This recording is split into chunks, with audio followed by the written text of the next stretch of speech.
What is up? My name is Tim, and I am here to show a theory to be true, at least according to my current experience. As you can see, I don't have a high quality studio. I'm recording this on my phone. I'm a dad.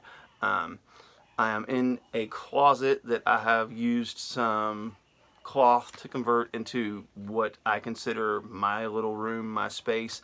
I have a decent sized home, but I also have a large family, so it's hard to find peace and quiet. So here's my peace and quiet place. There's some pretty cool things in here that I really enjoy, but I want to grab something and show it to you real quick, if you'll just hang on.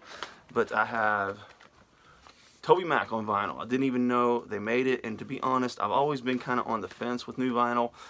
It doesn't feel sincere to me to buy something at Barnes & Noble or whatever. I mean, if you're not at a flea market or at a second-hand store or some kind of Goodwill or something, then it just seems cheapened in a way to me.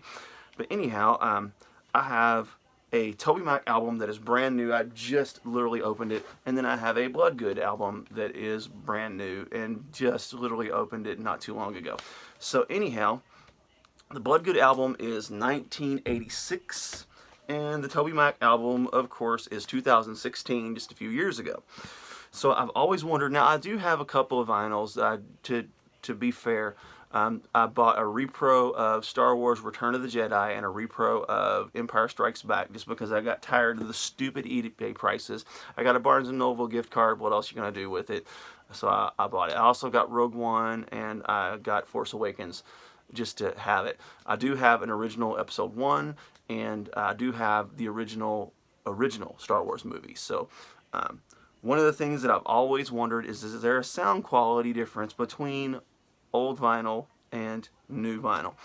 So today I am going to make an effort to find that out. So you will see I have a Marantz SG9000, or SR9000, forgive me. This is actually only issued in Germany, and it was given to me by a friend. It's pretty nice. And then I have a Technics Quartz linear tracking LP or turntable player, and it is pretty slick. I'll try to give you some close-ups of it here in a minute. But right now, currently, I'm going to go ahead and start this bad boy. This actually has several buttons on it that allows you to program. I guess I can go ahead and show them to you. But you can actually program this thing to play them in any order that you want. Sort of similar to a CD player. This was actually brought out right around the time CDs were becoming kind of a thing. So if you were at the cutting edge, you had a CD player, and this was kind of being phased out. So I guess this was a turntable's attempt to kind of make it in a market that was going towards CD. I think this thing was made somewhere around 1983. So it was toward the end of the vinyl era.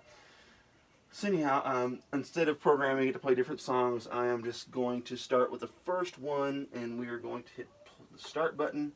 And I'm going to go ahead and put this thing at about 9 o'clock, which is about where I listen to things comfortably.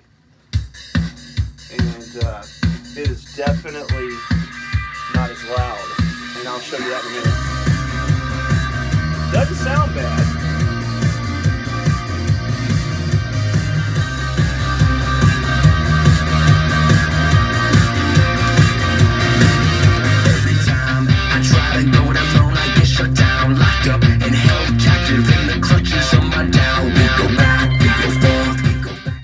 It sounds pretty good.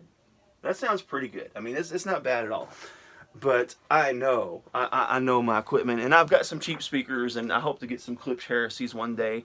I've actually got my eye on some Kenwood 777Ds, and those are a little pricey, but maybe one day I'm going to have some good speakers. These are probably average at best. But anyhow, I'm going to go ahead and take out the Bloodgood. And maybe you'll be able to hear the difference. I don't know what the quality is through these iPhone speakers. I don't have any high-tech equipment, obviously. You can tell that. But anyhow, let's go ahead and play Bloodgood. This is Bloodgood's, I think it's their title album. Yeah. So let's check it out. So let me give you another 9 o'clock. Halfway. About 3/4, which is about as far as I'm willing to push it. So we're going to go ahead and hit stop. Cool thing about this is even if I accidentally didn't hit stop, you pick it up and it doesn't tear up the album because the tone arm is up in the lid. So this thing is pretty sweet. This was given to me by a guy who bought it in Germany as well. The other thing about the new records I've noticed is the hole fits a little tight on some of these. So I'm going to go ahead and put this back in its sleeve real quick and give you a little sample of what some vinyl from the 80s sounds like. Now this is Bloodgood 1986, and this is obviously the very, very end of the vinyl cycle, but it is still an older album. This song is called Accept the Lamb. It is just incredible. Maybe one day I'll show you a video of my equipment and really let you take a look at what each of them are. But anyhow, if you want to know the model of this, this is a Technics Quartz SL-QL15. It's a linear tracking, and this thing is sweet. So I'm going to go ahead and just hit start. Maybe later I'll show you how to program it and use all the different options. Anyhow, you hit start. And you will actually notice at the beginning of this vinyl that it has some noise from, it's a little bit more. I'm at 9 o'clock now, and it's already louder. We're probably halfway on the other vinyl.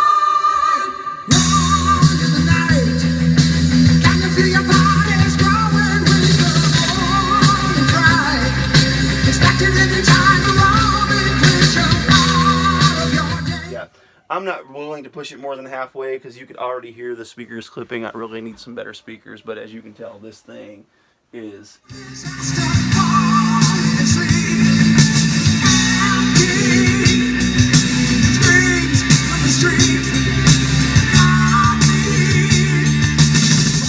I mean, there's no comparison. No comparison. So my theory by this survey stands, and I have a ton of vinyl from the original era. I have that's Vision, by the way. If you've never heard of them, they're amazing. They're an 80s Christian band that came out of a youth group. And then I also have in here a ton of records. I don't have a massive collection because, again, I'm a dad, and that means I don't have a lot of cash because I've got kids. But anyway, I do enjoy collecting. I am a little bit disappointed in the Toby Mac record, and as you can hear my son running upstairs. Anyhow, maybe one day I'll kind of show you the rest of my stuff in here, and we can kind of explore some of the stuff that I've collected over the years that I enjoy. But anyhow, the way I see it, my theory stands. I'm coming up on 8 minutes, so we will see you next time. God bless. See you later.